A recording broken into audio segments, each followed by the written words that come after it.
día de hoy, de acuerdo con nuestro calendario del curso, estamos trabajando el día de hoy, como el lunes pasado, dos temas. Estamos tratando de cubrir el programa de estudios, a pesar de que la modalidad de que durante los periodos de examen no hay clase, reduce fechas. Como se los anticipamos, está en la plataforma Radmoodle los materiales de la clase del día de hoy y también el calendario para que ustedes puedan irse guiando de acuerdo con los temas que nos tocan abordar. El día de hoy vamos a abordar entonces, en realidad, 4 temas, pero hay uno que se unifica, puesto que su regulación incluso en el Código Civil está unificado. Vamos a hablar del contrato de comodato en primer lugar y en segundo lugar de 3 modalidades de derechos reales: el derecho de usufructo, el derecho de uso y el derecho de habitación. Vamos a intentar, por lo tanto, desarrollar el primero de estos temas en pantalla. Ustedes ya tienen la presentación que nos va a guiar durante la clase del día de hoy, no sin antes agradecerle a la notaria Erika Letrán, que el día lunes estuvo compartiendo con ustedes los temas respectivos de ese día, el contrato de arrendamiento y las capitulaciones matrimoniales.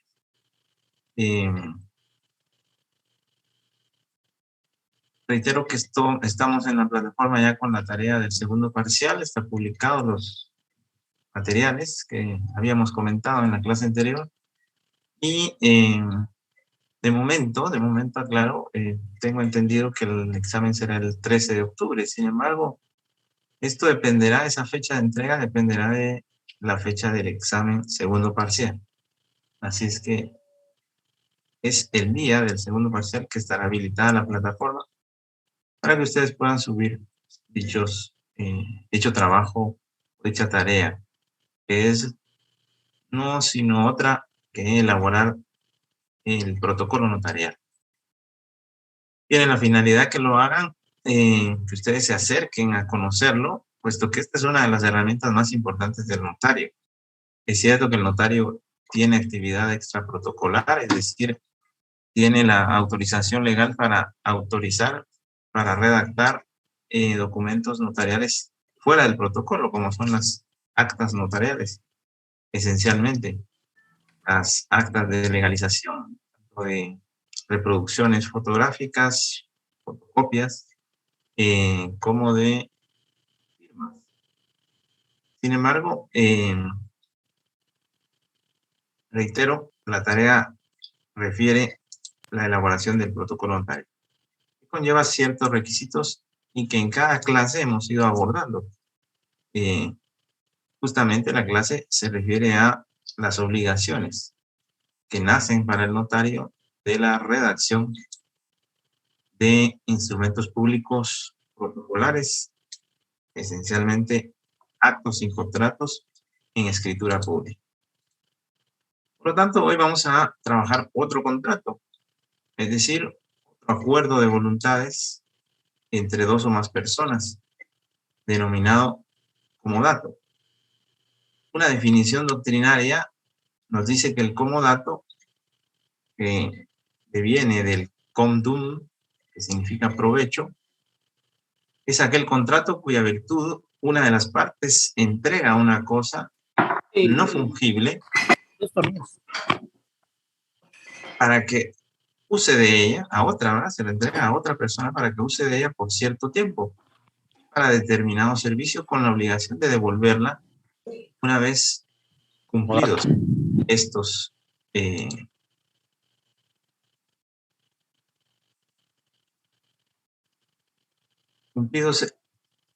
los fines para los cuales se ha entregado dicha cosa fungible. Sin embargo, es nuestro Código Civil en el artículo 1957 que nos refiere un concepto al respecto. Nos dice que una persona entrega a otra gratuitamente algún bien inmueble, y estos son elementos que hay que ponerle mucha atención. La gratuidad, regulada por el artículo 1957, cuando se refiere a este contrato, a este tipo de contrato. Y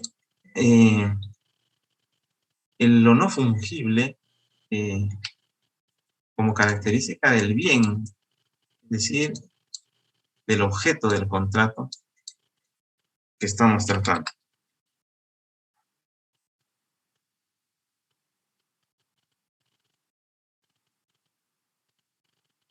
Para que se sirva de él por cierto tiempo y después lo devuelva.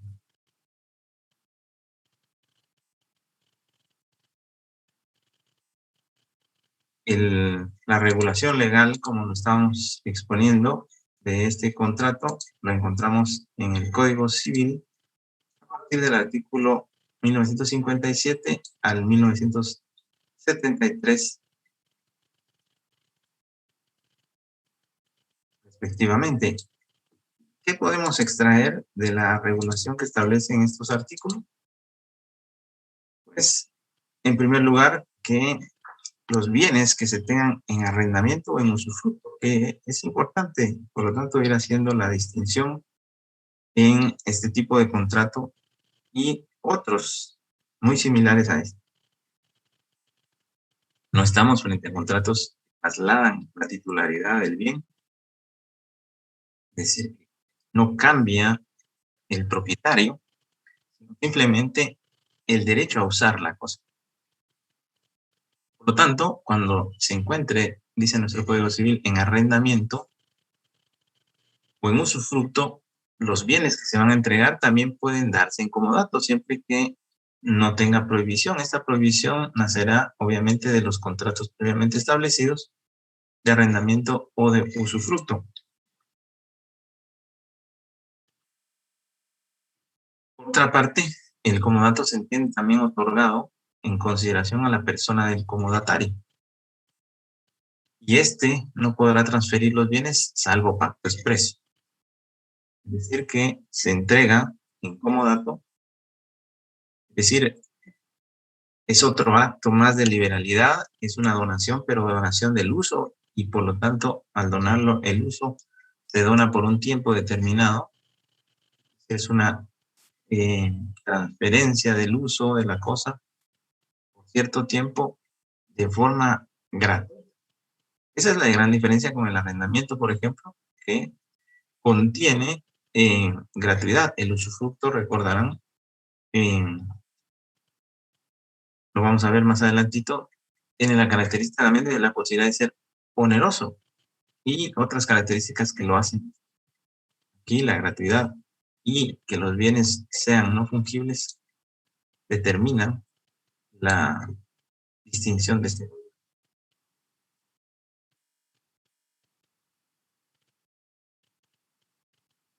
¿Qué elementos contiene este contrato? Pues, como siempre, hemos finalmente separado para efectos del entendimiento de estos temas en tres grupos los elementos. En primer lugar, las personas, los sujetos que participan en dicho contrato. En este caso, el contrato de comodato siempre es bilateral y por lo tanto a quien entrega la cosa llamamos comodante y a quien recibe el bien en uso lo denominamos comodatario.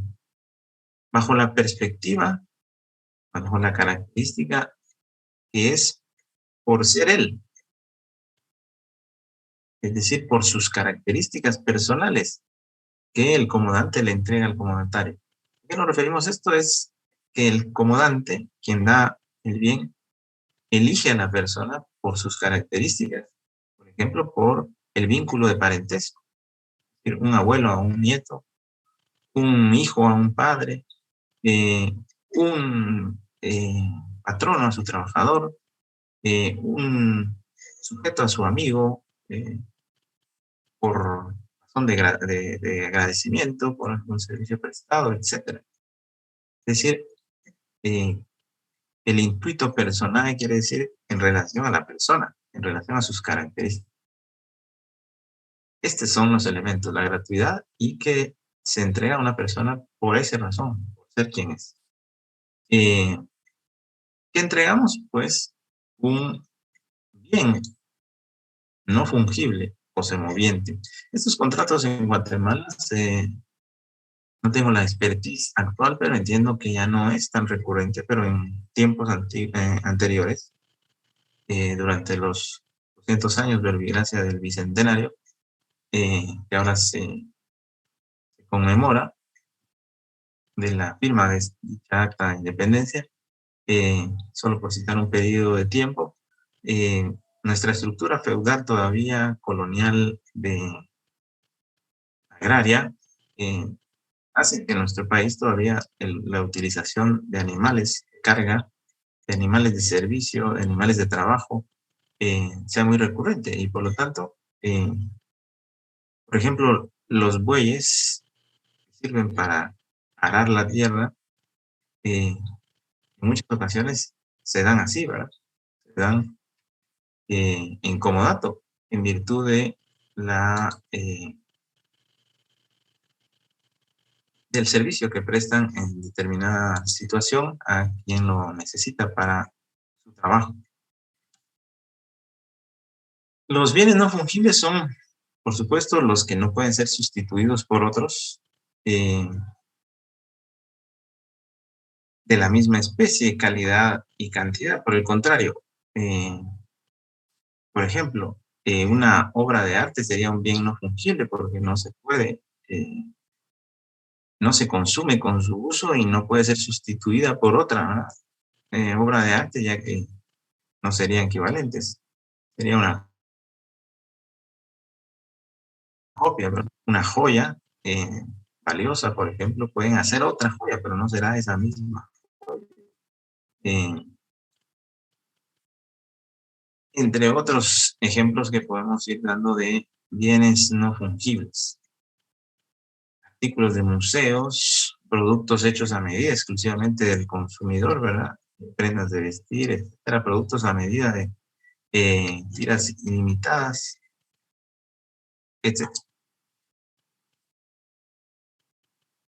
El bien no fungible o semoviente es el objeto, el elemento real del contrato y el formal, la escritura pública, que es la que trae a colación nuestra necesidad de conversar el día de hoy, es un notario que autoriza la escritura pública, siempre y cuando este bien se trate de bienes registrables. Recordemos que existen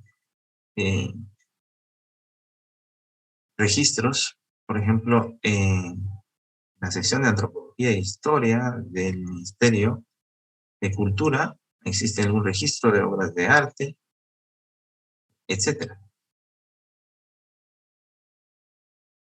Como observan, y insisto de nuevo, en la parte de obligaciones previas, espero que ustedes mismos ya vayan teniendo esto muy presente, que inicialmente debemos escuchar a nuestros clientes. Y en este caso, en el caso del contrato de comodato, es muy importante escuchar al cliente, escuchar a las personas que requieren nuestros servicios, puesto que podemos confundir la figura contractual, el tipo contractual idóneo para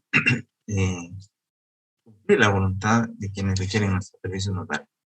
Es que escuchar a los clientes y asesorarles imparcialmente siempre es muy útil para el diagnóstico del tipo contractual que nos están requiriendo. Identificar a los otorgantes, legitimar en caso de representación la personería de quien actúa en nombre de tercero, verificar la titularidad del bien cuando corresponda. Recuérdense que los bienes que no tienen registro, derecho de posesión, la simple posesión del bien presume la propiedad. Por lo tanto, en este caso, generalmente es un poco difícil que encontremos un título per se documental.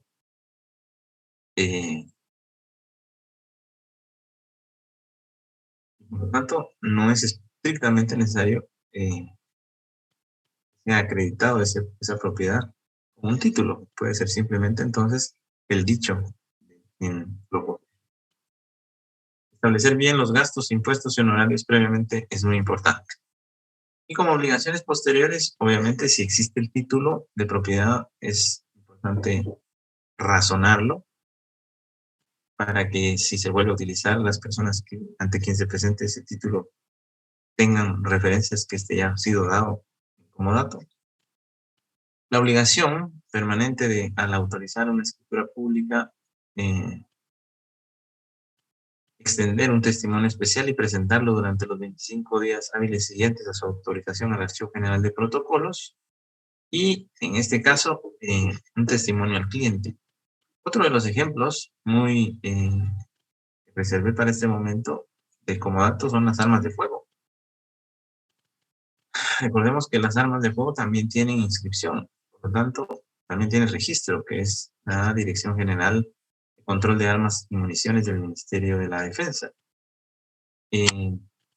Es otro de los bienes por los que se utiliza mucho este tipo contractual, porque se da en uso las armas por un tiempo determinado, de forma temporal,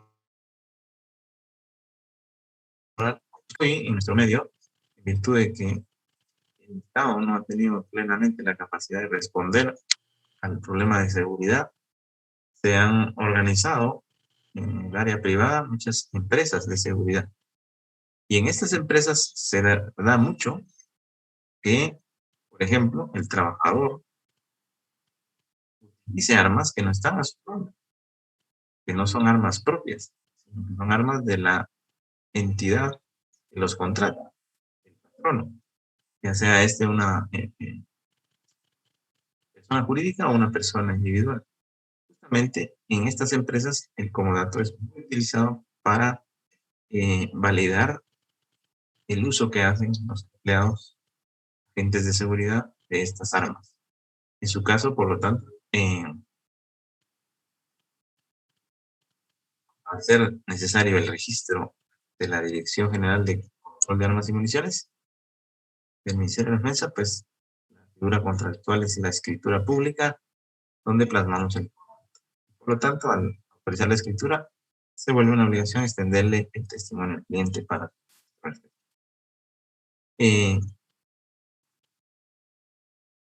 obviamente, si hay otro tercero interesado o cualquier persona que lo requiera, pues puede extender, además de testimonio, copia simple legal. Al ser un contrato sin valor, es un contrato de valor indeterminado y, por lo tanto, en materia de timbre notarial, que es el primero de los impuestos que debemos de cubrir en el testimonio especial, pues será tasado en el valor de 10 quetzales.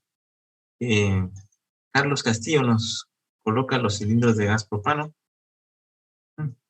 Pues podría ser, ¿verdad? Podría ser la utilización de cilindros de gas propano, claro. Si alguien lo da a alguien más en uso temporal, de forma gratuita y en consideración a la persona que es, claro, se puede autorizar un contrato de comodato. Sin embargo, el problema es que en los cilindros de gas no tengo la expertise como para saber si estos no pueden ser reemplazados por otro de la misma especie. Recordemos que la característica no fungible es que no puede ser cambiado. Puede ser cambiado por otro de la misma especie. Las armas de fuego no pueden ser cambiadas por otras de la misma especie porque tiene el registro propio, tienen, se recuerda, una huella balística que generan, como es una huella dactilar para los seres humanos, la huella del disparo, del impacto y del estallido dentro del cañón del arma de fuego, deja una impresión única, permite en materia de investigación criminalística identificar de qué arma provienen disparos. No lo sé, ¿verdad? En materia de cilindros, declaro que no lo sé. Si alguien sabe que no es posible sustituir uno por otro, sería posible usarlo en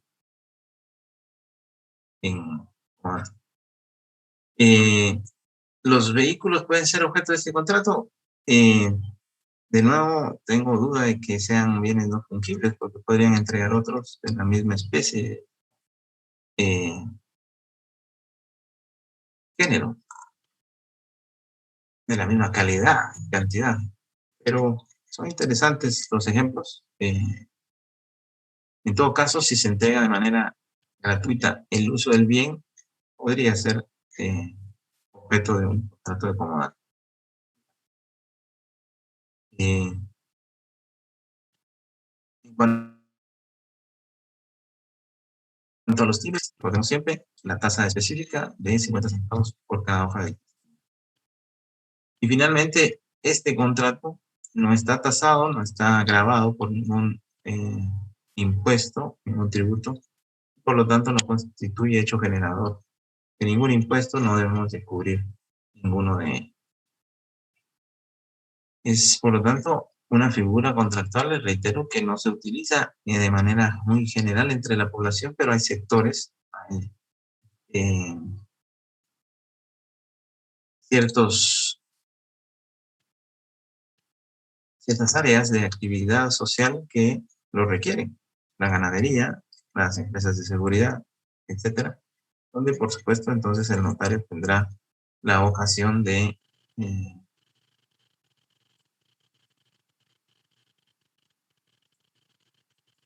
trabajar, ¿verdad? Y de asesorar para su contratación.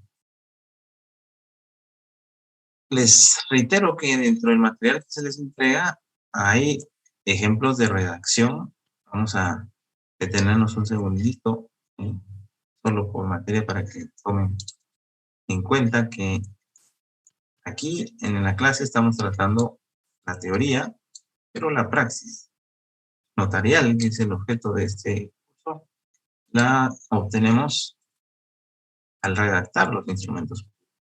Entonces, se les entrega a ustedes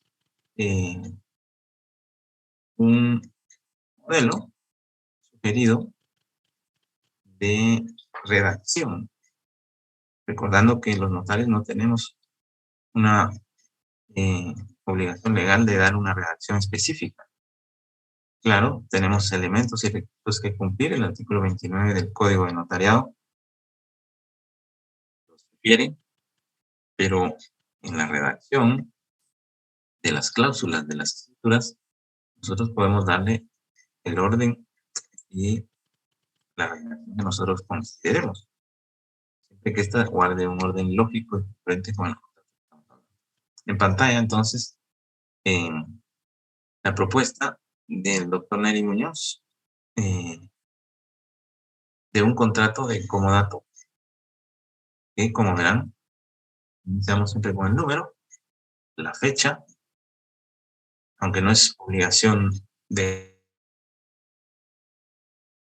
ley, es un notario hábil el que está autorizándolo, colocamos la frase ante mí, nuestro nombre como notarios o notarias, indicativo de que somos notarios hábiles, y iniciamos con la introducción de la escritura, estableciendo la comparecencia de las partes. Aquí los datos generales del primero, que para el efecto del contrato es un representante legal de una entidad de seguridad privada, que por lo tanto debemos de identificar y acreditar su representación, su personería,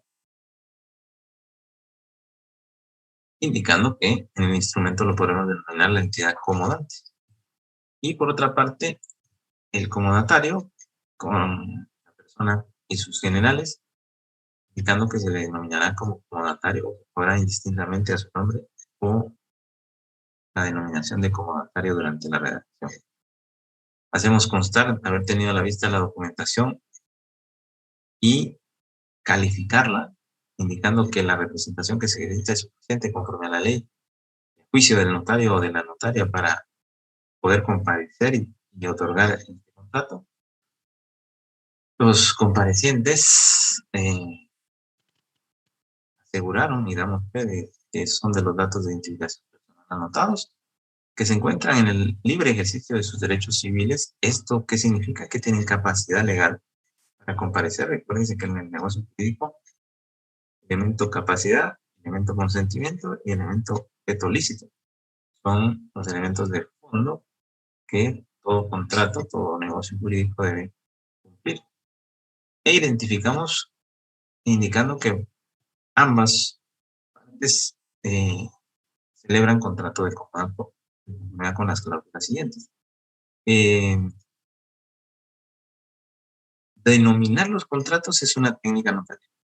Es decir, indicar qué tipo de contrato, una técnica notarial, facilita y orienta a quien tiene que calificar el documento para registro, por ejemplo, o quien simplemente lo lee para tener noticia de que se celebró dicho contrato. Pero no es obligación de ley, ¿verdad? Recordemos que el artículo 29 no menciona la obligación de nominarlo. Es simplemente una técnica de ley notarial, perdón, que es buena y es aconsejable nominar. Sin embargo, aunque lo nominemos, la nominación no va a darle la calidad de contrato de comodato. Se lo dará que cumpla con los requisitos, que encuadre en el tipo contractual adecuado. Recordemos que podemos aquí colocarle compra-venta, pero si no hay un precio a cambio, aunque no lo nominemos como compra-venta de arma de fuego, finalmente vamos a revelar que es un comodato de la lectura de sus cláusulas, o viceversa, obviamente. Podemos nominarlo comodato, y al final si se paga un precio por uso del bien, puede terminar siendo un arrendamiento. Por lo tanto, una primera cláusula de antecedentes, ¿verdad? Indicando al representante que la entidad es propietaria del arma de fuego, identificamos el arma y los datos de la tarjeta de tenencia. En una segunda cláusula, continúa manifestando el representante de la entidad en nombre de esta que otorgue como dato el bien descrito a la persona señalada en la misma. Obviamente, al tratarse de arma de fuego, esto se regirá por la ley de armas y municiones y además por las siguientes estipulaciones. Al ser temporal debemos de establecer un plazo. Obviamente se le delimita el destino para el cual se está entregando el arma de fuego en comodato. Se refiere sobre el mantenimiento de esta y algunas responsabilidades o obligaciones de la entidad comodante, como es dar aviso si el arma de fuego prestada tiene algún vicio oculto, en caso contrario, será responsable de daños y perjuicios que resulten al comodatario de esta omisión.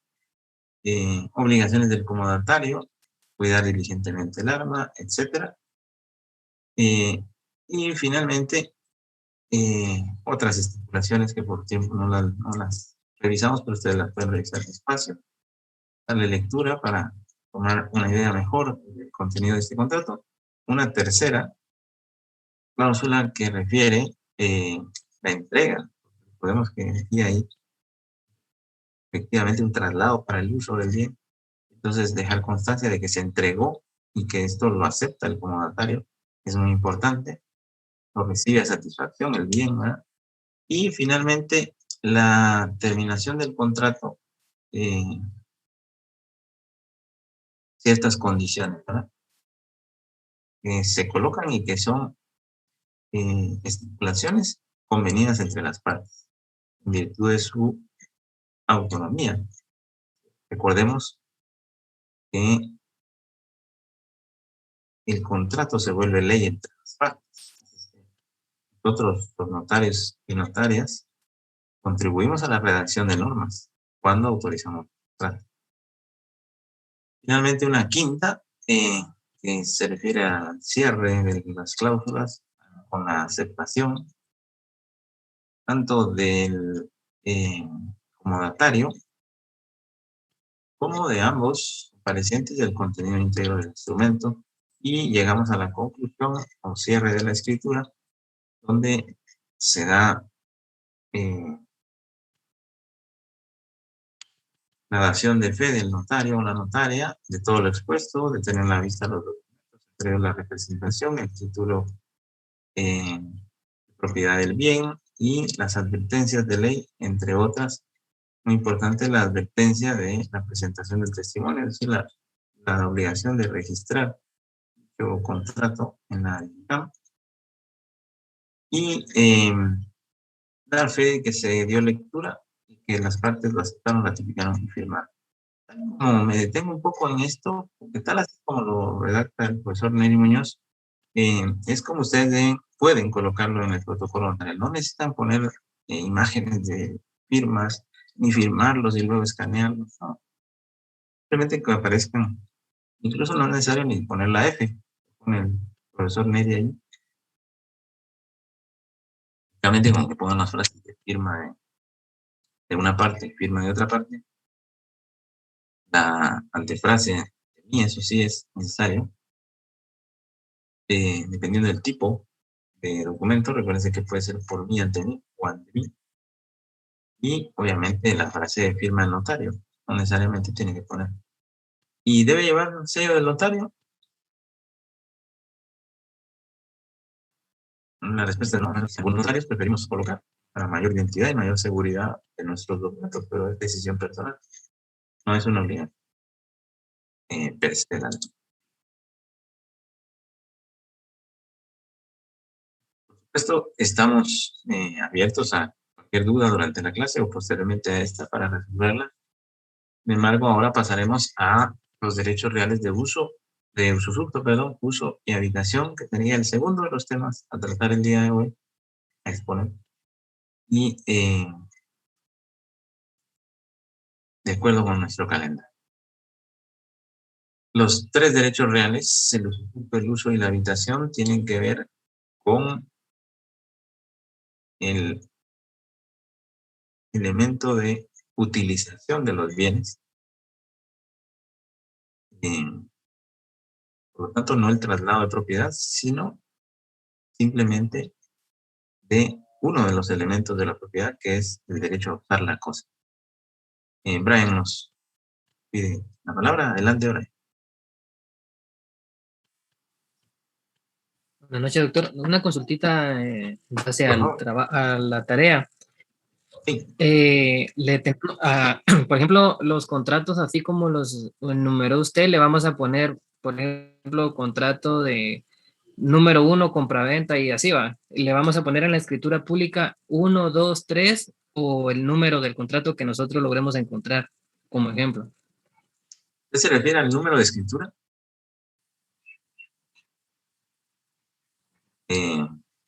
Voy a poner en pantalla de nuevo, por ejemplo, el ejemplo del contrato de comodato que estábamos revisando.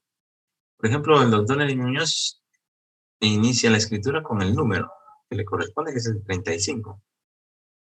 En el caso de ustedes, su protocolo parece que debe cumplir todos los requisitos de ley. Como el ejercicio es hacer un protocolo del año 2021, ustedes deben, el primer instrumento público, colocarle el número 1, segundo 2, al tercero 3, etc.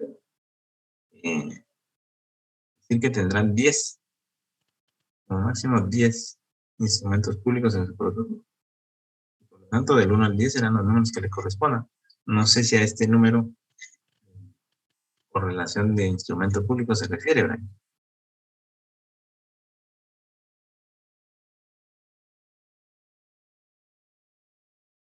Sí, doctor, esa era mi duda. Muchas gracias. Excelente, y gracias por preguntar. Es útil las preguntas. Recuérdense que no hay pregunta ni pequeña ni grande, ni lógica ni absurda, es simplemente una pregunta. Disculpe. Sí, Jorge. En este caso, que son 10 escrituras del 2020. 21. Yo podría colocar el número 1, que lo hago en enero, con fecha de enero, el 2 con fecha de febrero, el 3 con marzo, para cubrir hasta los 10 meses. Es correcto. Perfecto. Igual, no sé, yo tal vez había captado mal, si el compañero preguntaba el título de la escritura que se le pudiera colocar. Pero yo creo que con el índice, ahí está claro a qué escritura nos estamos refiriendo en cada una de las que vamos a estar presentando. Correcto. Amén a todo lo dicho. Así es. Recuerda que las fechas pueden ser incluso del 1 al 10 de enero. Puede ser todas del 1 de enero. Es decir, eso no incide finalmente obviamente que en la práctica real será de la fecha en que la autorizamos, pero y para eso sí tiene un efecto con la presentación del testimonio del archivo de protocolo. Recuerden que a partir de la fecha que le coloquen a la escritura tendrán que contar 25 días y no pasarse de 25 días. Habrá una pena ahí de puntos menos porque presentaron tal su testimonio y eso gente no debería de pasar. Les a ustedes que tienen todo el tiempo para verificar que encajen en las fechas. En la vida práctica, pues ya si uno se le, por razones X, a veces no es por voluntad personal del notario o la notaria, se pasan los 25 días. Por ejemplo, les pongo un dato de que puede suceder y que es una práctica que infortunadamente no es conforme a la ley, pero que en la práctica comercial, bancaria, forza a los notarios a hacerlo. Es, por ejemplo, cuando en cartas de pago, luego de que se han cubierto o pagado créditos bancarios, para liberar el bien dado en hipoteca, tenemos que pedir que el banco nos extienda una carta de pago que se pagó el crédito, pero esta escritura la firma el gerente del banco. Entonces, realmente nos piden a los notarios que dejemos en depósito nuestras hojas de protocolo, mientras que en un trámite interno del banco tienen la firma del gerente. Ahí es posible que alguna vez nos afecten de tal manera que nos afecten varios días después. No tan pronto la escritura pública y eso nos impida extender el testimonio dentro de los 25 días. Pero bueno, son casos extremos, no deberían de darse y esta es una mala práctica. No es la ley, pero bueno, los bancos tienen sus políticas, a veces van un poquito más allá de la ley.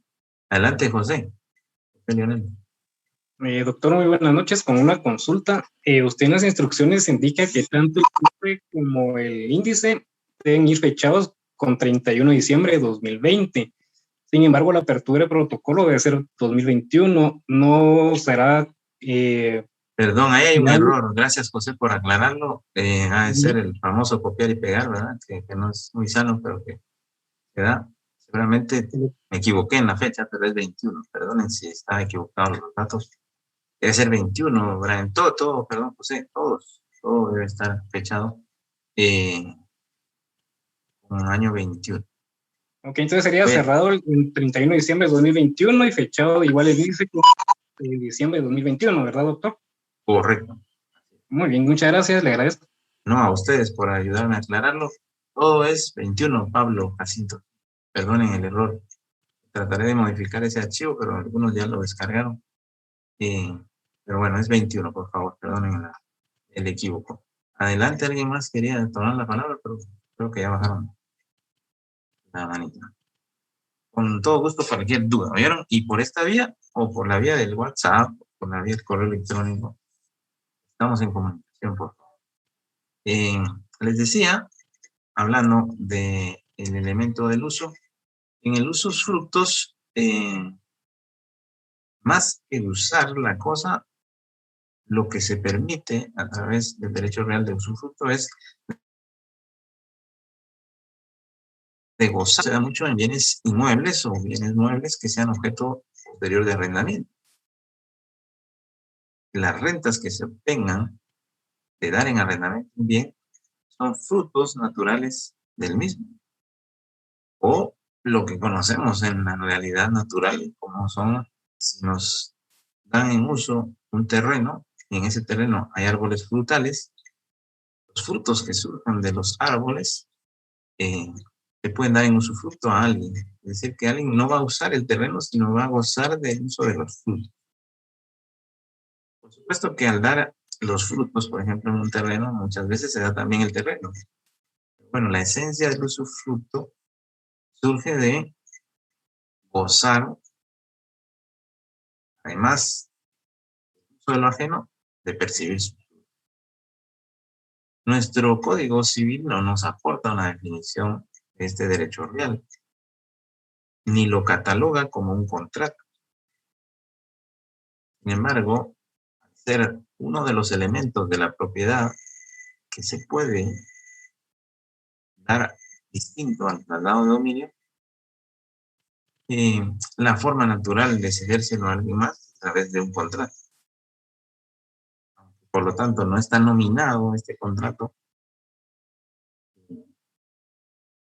Sí puede convertirse en el traslado del usufructo por medio de la autorización del contrato. Solamente el Código Civil nos indica que pertenecen al usufructuario los frutos naturales y civiles que los bienes producen. Ya hablamos de frutos naturales y de civiles, por ejemplo, las rentas. La regulación del usufructo está del artículo 703 al 744. Y dentro de las cosas relevantes tenemos el plazo. El plazo puede ser tiempo fijo, determinado, de forma vitalicia, es decir, que se lo entregamos al usufructuario mientras él viva. De forma vitalicia puede ser simple, puro, o puede darse bajo alguna condición. La condición ya saben que puede ser siempre dentro de los cánones de la moral, del orden público y de la licitud. Cualquiera. Por ejemplo, darle al nieto el uso de los bienes siempre y cuando se gradúe de la universidad como abogado.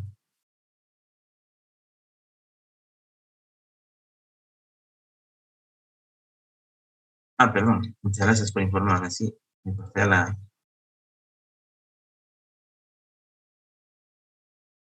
Ahora sí, estamos en las diapositivas. Gracias.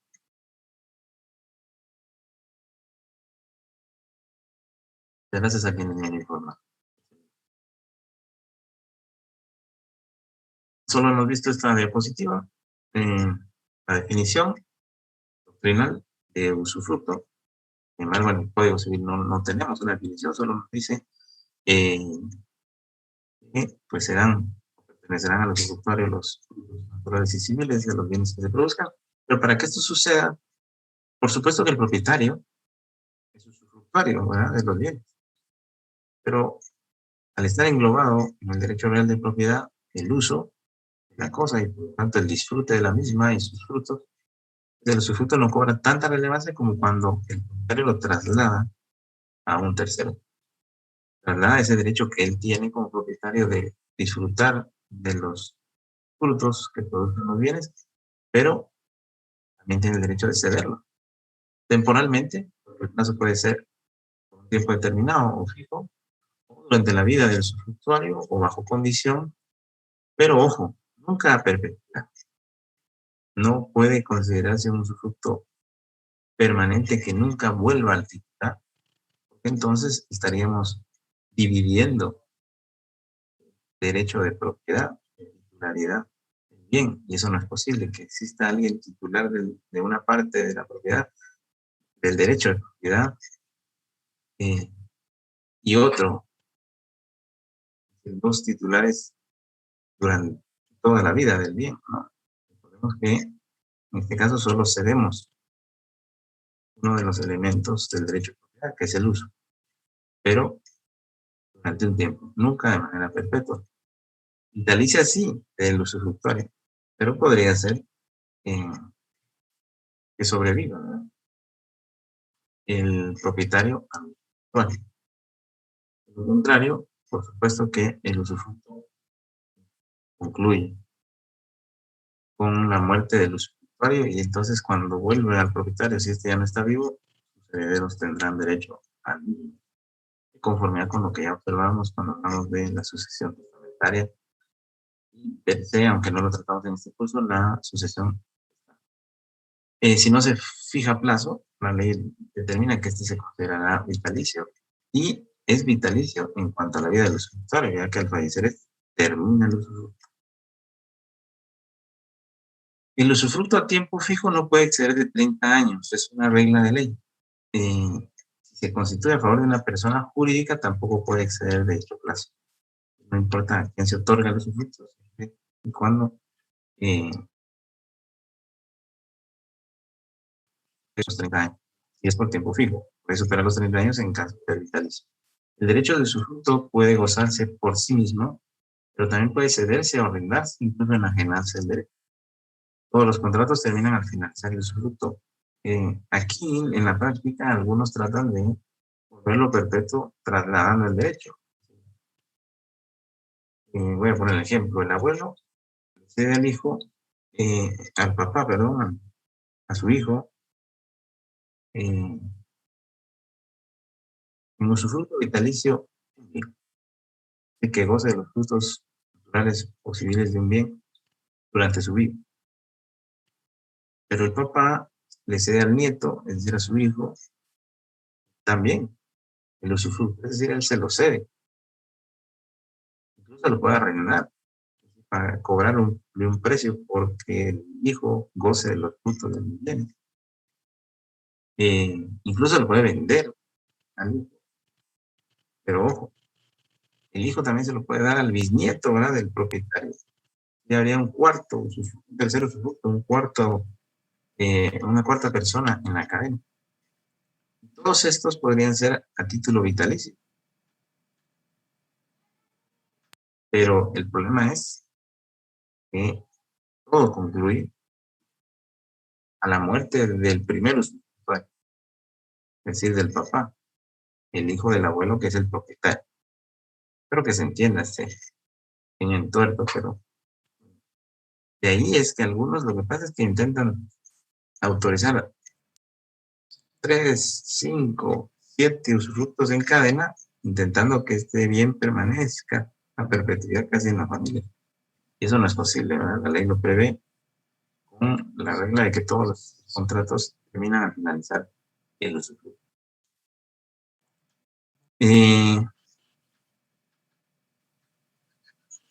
Al constituirse un usufructo debe garantizarse el buen uso del derecho a satisfacción del propietario, quien puede dispensar tal obligación. Como le estamos dando la posibilidad del uso, la ley establece que el usufructuario debe dar garantía, pero también establece la excepción de que el mismo propietario exonere al usufructuario de esta obligación. En cuanto a los elementos personales, recordemos que el usufructuante estarán dos personas, relación bilateral, el propietario llamado usufructuante y el usufructuario, que es quien goza de los frutos del bien. Estos son los sujetos que participan en este contrato y el objeto entre ellos, obviamente, es el uso. El bien está ahí, realmente lo que se está trasladando es el derecho a usar. Por lo tanto, el objeto del contrato no es per se el bien, sino el uso de ello. Finalmente, lo hemos dicho ya reiteradas veces, si es un bien objeto de registro, por ejemplo, bien inmueble, que es de los que más se da en nuestro medio, pues este necesita ser objeto de registro y por lo tanto debe ser autorizado en escritura pública. Recordamos aquí las diferencias entre el usufructo, que es el contrato que más reiteradamente se utiliza en Guatemala, de estos otros, que derechos reales, que pueden también autorizarse o otorgarse por medio de un contrato en escritura pública, como lo son el uso y la habitación. ¿Cuál es la diferencia entre el usufructo y el uso? Pues el uso está más limitado que el usufructo, ya que aquí solo se permite servirse de cosa ajena o aprovecharse de ella en cuanto a las necesidades del usuario y la familia. Acuérdense que el usufructo puede incluso cederse, arrendarse, venderse. El usufructo, el uso no. El uso solo es para que la persona sirva de una cosa particular. Y entonces aquí entra en juego cualquier tipo de bien. Puede dar en usufructo y en uso, cualquier bien. Pero el uso es más limitado que el usufructo. Estamos hablando de usar la cosa simplemente y no de aprovecharse de los frutos. Y la habitación, que es el típico contrato que hacemos cuando nos quedamos en un hotel, una pensión, o en una casa donde arrenden habitaciones. Recordemos que no sería una oficina porque aquí el destino al cual se va a usar la cosa es lo que marca la diferencia. La habitación es un derecho real también, pero que se da a quien tiene la facultad de ocupar gratuitamente en casa ajena las piezas necesarias para su persona. Esta diferencia con la habitación, recordemos que los contratos en hotelería ya son contratos mercantiles y por tanto aquí se ha aplicado la parte civil a también la gratuidad de la ocupación de cosa ajena y igual que con el uso, a diferencia del usufructo, su destino o utilización es más limitada y por lo tanto tampoco puede cederse a terceros. Se da en el caso del usufructo.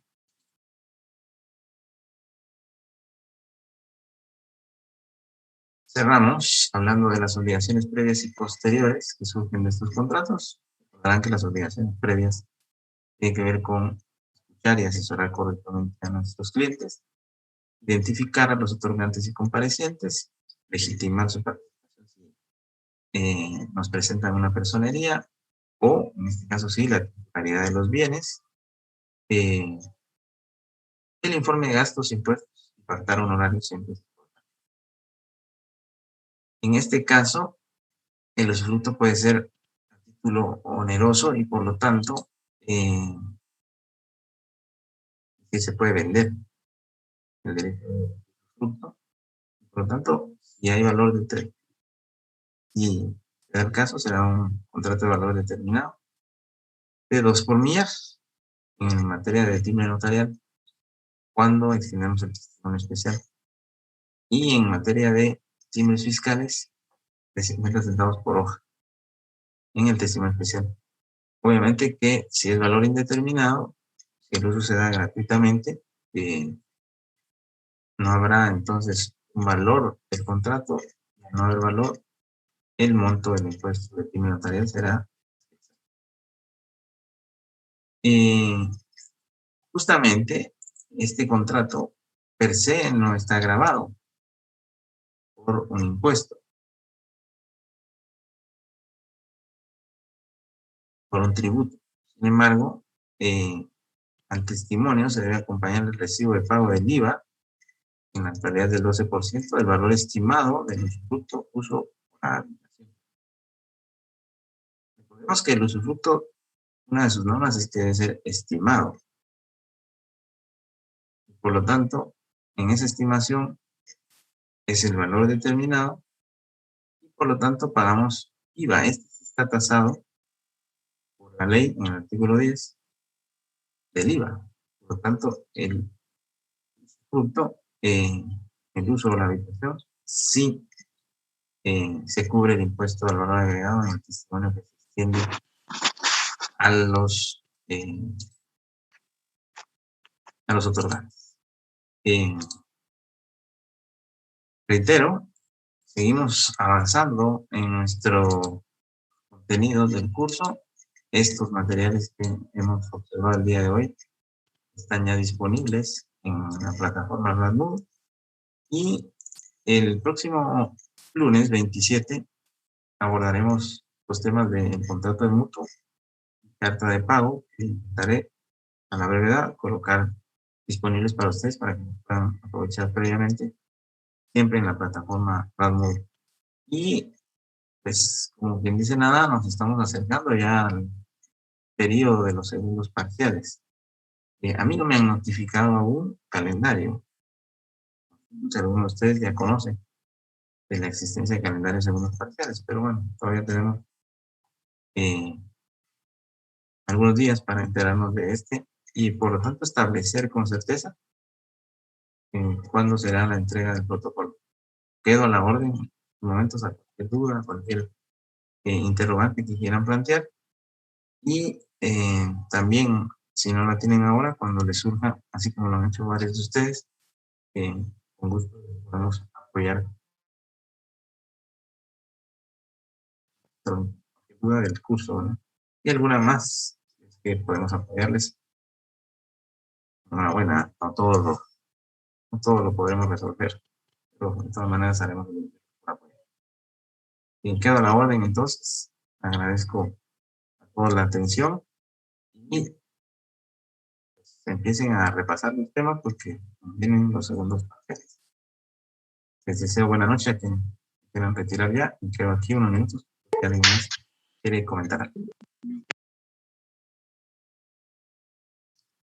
Feliz noche, Alec, muy amable. Buenas noches, doctor, Alexis. gracias. Buenas noches, Daniel. Un gusto, Alec, que tenga feliz noche. Buenas Muchas noches. gracias.